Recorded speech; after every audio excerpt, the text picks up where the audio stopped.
I'm Kristen. And I'm Kendra, and we're Doctor of Physical Therapy students at Texas Women's University. This is the first video in a series of 3 that will hopefully give you some helpful tips if you've recently had or are expecting a new baby. So today we're going to focus on your physical health after giving birth, and so we're hopefully going to give you some helpful tips about just what to expect in general, how to keep your body safe and healthy, and when there might be some red flags that you need to seek out a doctor, physical therapist, or other healthcare professional. As you all know, your body changes a lot throughout the course of your pregnancy. Some of these changes are a result of hormones causing your ligaments to loosen, your ribcage to change position, and your pregnancy brain to kick in, among other things. But all of these changes are normal and will go back over a period of time. But it's important for you to know what's normal and when it's important to talk to your healthcare provider. So normally right after birth, you will experience some after pain, so continuing contractions for the first 3 days that help your uterus return to its normal size and position in your body. Another thing is basically this whole area called your perineum is going to be really red, sore, and swollen after you give birth, and that can really last for 3 to 4 weeks. So sitting might be uncomfortable during that time, and it might be really helpful to have some diapers. That also helps with residual bleeding, which is normal for 2 weeks after birth, and you just want to monitor that bleeding because if it's getting heavier rather than gradually lessening, that's a time you want to seek out your doctor's advice. So there are some things that you can do at home to help reduce swelling and make you feel more comfortable. You can apply ice to the area, make some frozen padsicles. You can take pain medication, apply witch hazel pads, do a warm sitz bath, or rinse with warm water. Constipation is also going to be really uncomfortable during this time, so you'll want to make sure that you're drinking plenty of water, eating fiber, and moving throughout your day to help reduce this discomfort. Toilet paper can also be a little uncomfortable too, so you can use a squirt bottle or perennial irrigation bottle to cleanse the area and then pat dry with a towel. So a lot of women have low back pain when they're pregnant. So if you did, a lot of times you continue having this even after birth. You want to address this right away because it tends to persist if you don't do something about it. So this is a time to see a physical therapist about that back pain. Your doctor will normally clear you to return to normal activities 6 weeks after you give birth, but just note that your return to activities is going to be gradual rather than going back full force. And if you did have a traumatic birth experience, either mentally or physically, that's a good time to seek out a pelvic floor PT to help you with your individual needs. Recovery may be a little different if you had a C-section versus vaginal delivery, so we'll go through a few of those differences now. During a C-section, the doctor cuts through your skin, fascia, and underlying muscle down to your uterus, and all of that tissue requires time to heal. Normal tissue healing is about 6 weeks, and there's nothing that you can do to speed that up. Usually doctors advise you to avoid any exercise except for walking for about 6 weeks so that you don't contract the muscles that could disrupt the healing process. Verify that timeline with your doctor though, because they're going to base it on your unique situation. So in the hospital, you should go through your wound care for your incision, but when you're at home, you need to look for any signs of complication or inflammation. So these are redness, swelling, pus discharge, pain that doesn't go away or gets worse, any fever above 100.4 degrees, painful urination, foul smelling vaginal discharge, bleeding that soaks through a feminine pad within an hour, or large clots in your bleeding, and painful swollen legs. So if you have any of those, call your doctor, or don't even be afraid to go to the emergency room since those are severe signs. If you have any numbness or you can't engage your lower abdomen like you're trying to put on a tight pair of pants, or you're getting a really thick scar, a physical therapist can help with those things.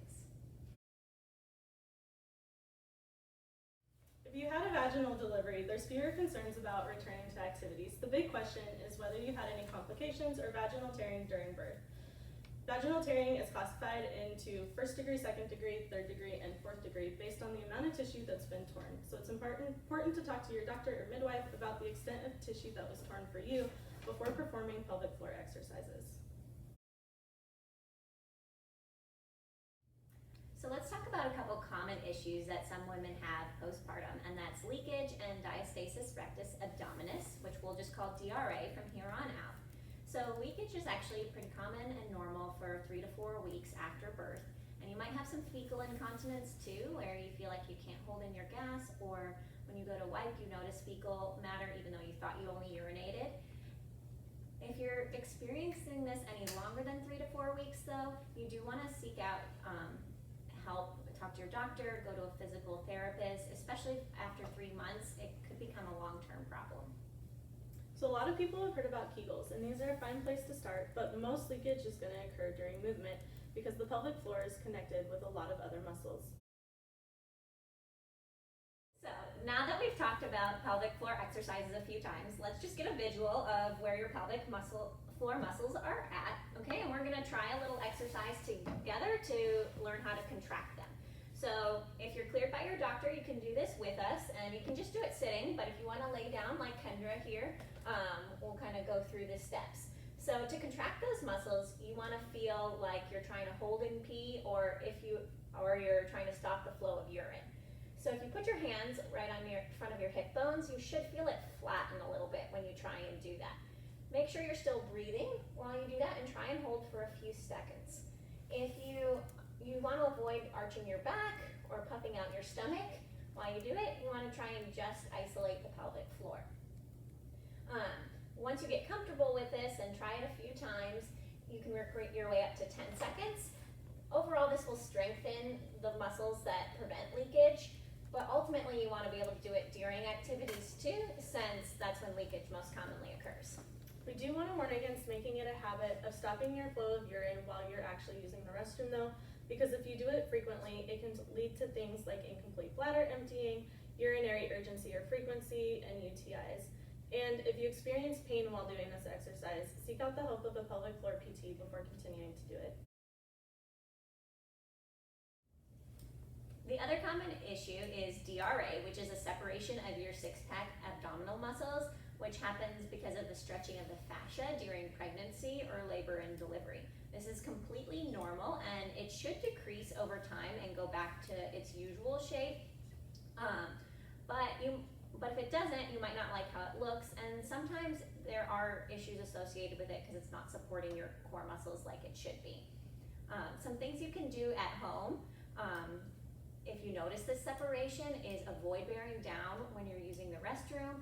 Avoid doing any sit-ups as an exercise, and even when you're getting out of bed, instead of sitting straight up like Kendra is, make sure you kind of roll on your side and get up just so you're not stressing those muscles. So there's also a DRA sit-up, which we'll walk you through right now. So go ahead and lay on the floor. If you've been cleared by your doctor, go ahead and lay on the floor with your knees bent and your feet flat. Then you can wrap a towel around your waist, or you can just use your hands. It's up to you. So first, you'll draw your belly button in, and then pull on the towel while you lift your chin.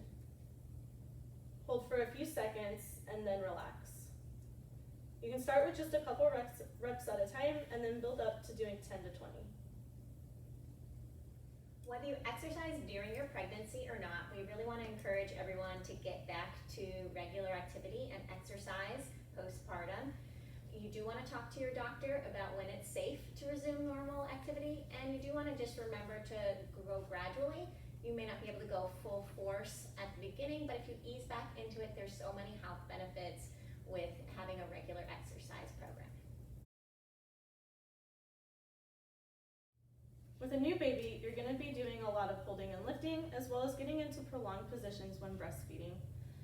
In order to reduce wear and tear on your body and make you more comfortable, you'll want to keep your own body positioning in mind when you're doing these activities. When holding your baby, you will want to hold the baby close to your body and stand as symmetrically as possible. Unfortunately, this means not putting your baby on your hip like we're all known for doing. Instead, you'll want to stand like this, holding the baby in front of you. You can hold the baby in a tucked position, face down position,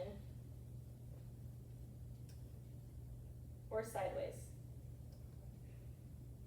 No matter which of these positions you choose, you'll want to make sure your wrists are straight and that your thumbs are tucked close to your other fingers, rather than like this. Baby carriers can also take strain off your wrists and thumbs. Just be sure to find one that fits you well and keeps your baby close to your body and above your hips. When you're feeding your baby, you're holding them for an even longer period of time. So the key is to make yourself comfortable first, and then bring your baby to you and get him or her well supported with pillows. If you're sitting while feeding your baby, find a comfortable place where your back is supported and your feet are touching the ground. You can add a footstool and pillows in order to get yourself in the most comfortable and supported position possible. Once you're in position, place pillows on your lap so that you're bringing your baby up to the height of your elbows or breast rather than rounding your shoulders, neck, or back to bring yourself down to your baby. Rest the majority of your baby's head and body on the pillows with as little weight in your arm as possible. If you decide to lay on your side while feeding, the same concepts of getting yourself comfortable and then bringing your baby to you apply.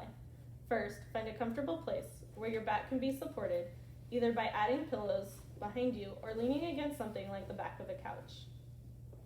It's important to keep your back and hips in a straight line, and you'll probably be more comfortable with your knees bent. You can also put a pillow between your knees for added comfort. Once you're in position, bring your baby to you, rather than bringing your body to your baby. This helps ensure comfort in your neck and back. Figuring out where to place the arm you're lying on can be a little tricky, and preference and ideal positioning varies from mother to mother and baby to baby. Some women prefer their arm to be under their own head, and others prefer to place it under their baby's head. The option you choose will depend partly on the size of your baby as well as the size of your own body. If you're breastfeeding, the key is for the baby's mouth to be lined up with your nipple when you bring them in close to your body. If you're bottle feeding, the key is for you to be able to rest your arm comfortably after bringing your baby in close to you. If you choose to breastfeed lying down, you still may need to use your fingers to hold your breast away from your baby's nose in order to maintain their airway, so it's important to not fall asleep.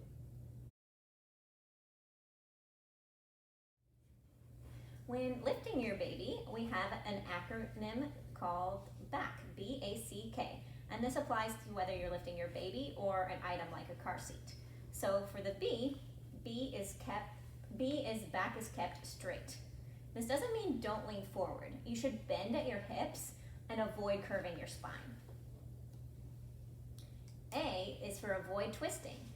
You want to face your baby or the item straight on rather than twisting or standing at an angle. C is for close. Keep your baby or the item close to your body. If they're in a crib, on a changing table, or in a car seat, get as close to them as possible. You can even put a step stool next to the crib to put a foot on if you find yourself standing there for long periods of time. K is for keep your movements smooth. You want to avoid quick or jerky movements whenever possible. If you're going to have or you have had a C-section, your doctor probably said not to lift anything over about 8 to 10 pounds. And typically these restrictions last about 6 weeks. This means not lifting anything heavier than a gallon of milk and includes not carrying baskets of laundry, heavy bags of groceries, or older siblings. If you can, encourage the older sibling to climb onto your lap, into bed, or into the car. And if you're able, get help around the house with chores from family, friends, and neighbors. People often forget that C-sections are an abdominal surgery, and following the lifting restrictions laid out by your doctor is important. Body position comes into play when pushing your baby in a stroller too. If the handles are adjustable, put them about elbow height. When you place your hands on the handles, keep your wrists straight and your thumbs close to your other fingers. Lastly, a lot of women find themselves pushing the stroller like this, especially when they get tired. But keep the stroller close to your body by keeping your elbows at your sides instead of outstretched. This will help you maintain an upright posture in your neck, back, and shoulders. Hopefully with all of these body positioning tips, you can avoid experiencing any pain, but if you do have some pain symptoms that are persistent, please see a doctor or physical therapist. As a reminder, here's a list of some of the red flags we went through in this video that indicate when you should call your doctor immediately or head to the emergency room. Redness, swelling, pus discharge, pain that doesn't go away or gets worse, fever above 100.4 degrees, painful urination, foul-smelling vaginal discharge, bleeding that soaks a feminine pad within an hour, large clots and bleeding, and painful swollen legs.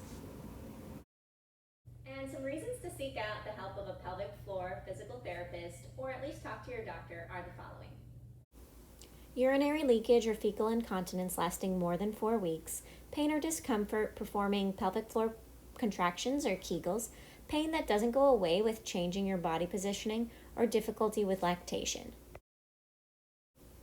Also, an obvious separation of your abdominals more than 8 weeks after birth combined with incontinence, digestive issues, low back pain, or a lasting baby bump. And if you had a C-section, looking for a thick scar, numbness, or inability to activate your lower abdominals. Thanks for watching, and we hope you found the 3 things useful and how to take care of your body after having a baby. If you have any questions about things we talked about or things we didn't, submit them in the comments section below, or you can submit them during the live Q&A session on Facebook today at 10 o'clock. If you do submit a question, then you'll be entered into a drawing to win a prize as well.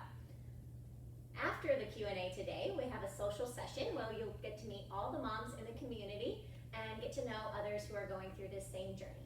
Stay tuned next week for a video about maternal mental health and a video about baby development the week after that. We can't wait to see you at 10 o'clock today and hope that you enjoyed this video. Thanks.